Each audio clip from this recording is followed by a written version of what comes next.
Okay, storm prep we're having here. Gotta have cinnamon rolls for the storm.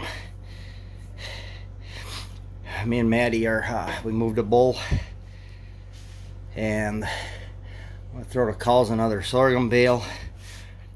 We cleaned up a bunch of fine hay underneath the square bales.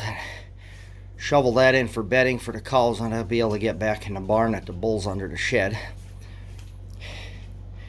So I'm gonna go get a square bale. You can tell we moved a bunch of fine dusty crap in the barn. So throw the cows a sorghum bale, get a dry bale bedded over to throw on top of our fine stuff there for the cows in the barn, get some more bedding in there. Give the center to the bull.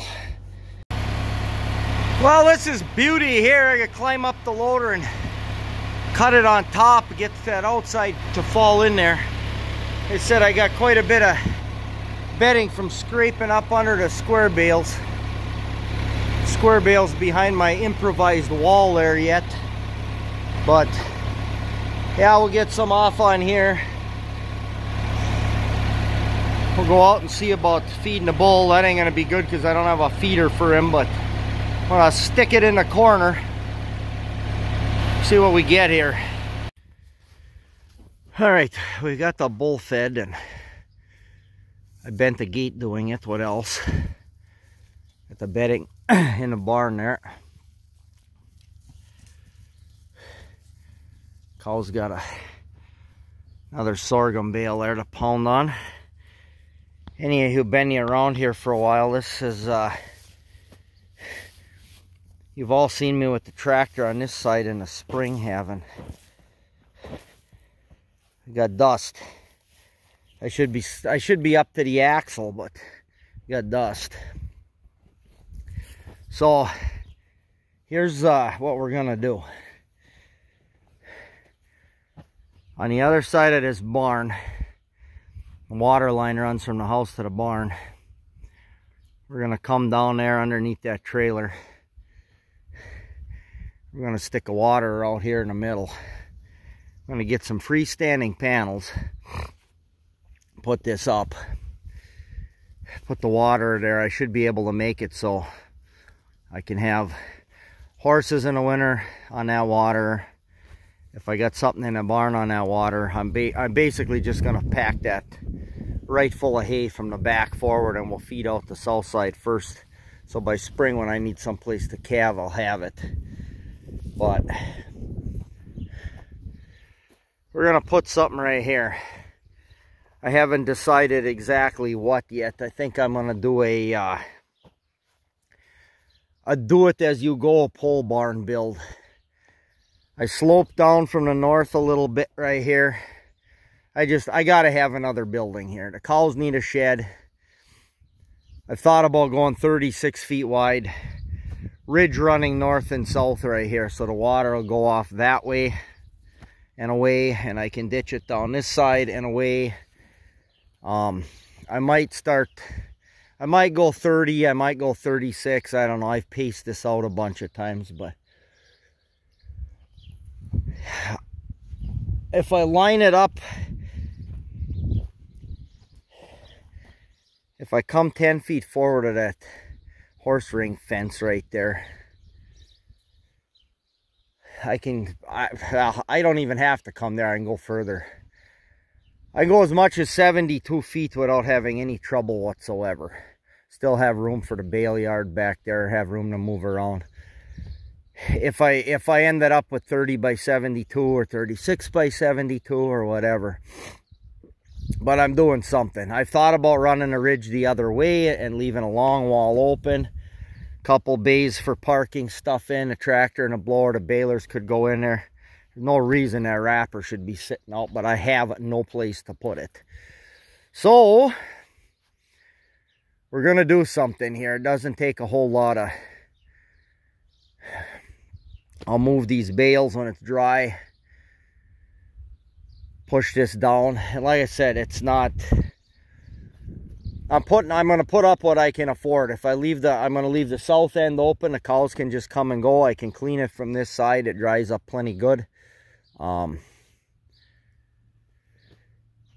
If I get a 30 by 30 or a 36 by 36 or something built this year, I'm just going to put 2 rows of hay in the back of it, pile that in for the north wall. We'll pile round bales under the roof line on top of each other, and that'll be the north wall. Put tin on the west wall and the east wall and leave this south exposure open. They'll be able to get in.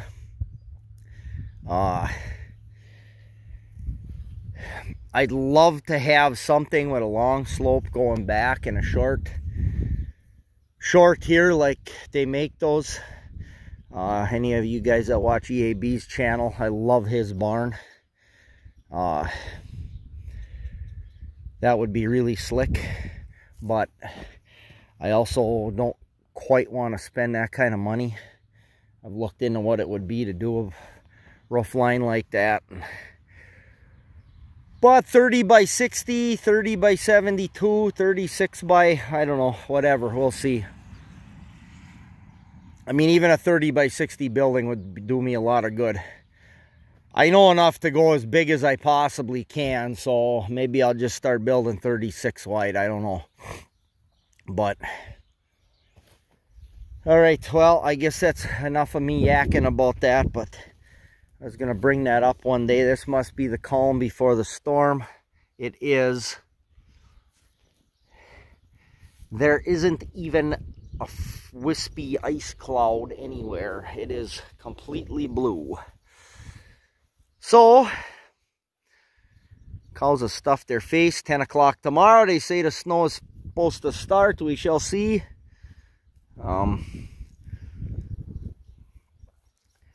They're talking 25, 30 mile an hour wind here. Approaching blizzard conditions at some point. I don't know. We'll see. The bull, he can tuck in there. He's got that long wall of the barn. Protect him from a northeast under the shed. He can get out of it. And these guys will be able, I'm not opening that up till tomorrow morning. These guys can stay out here till, they'll just go in there and eat their bedding. So, I'll open that up tomorrow so they can all get in. That steer there looking at us, he's, I don't know, I think he'll go to the sale barn when he fattens up a little bit this summer and make a couple bucks on him. I probably don't need another beef by the time he'd be finished.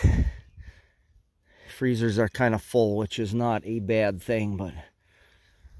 Alright, well, I don't think I got anything to come on and calve in this snowstorm. Guy at work, he figures he's going to have a bunch of them. He's got 3 so far, and the bull out date, he figures he's going to have, they're all going to calve during the storm. That's what he figures. And he ain't wrong, because I've seen it plenty. I bet you any of you guys that have beef cows have seen that. It's actually a protective instinct, they figure. Predators ain't out in the storm. Not exactly good for calves, but...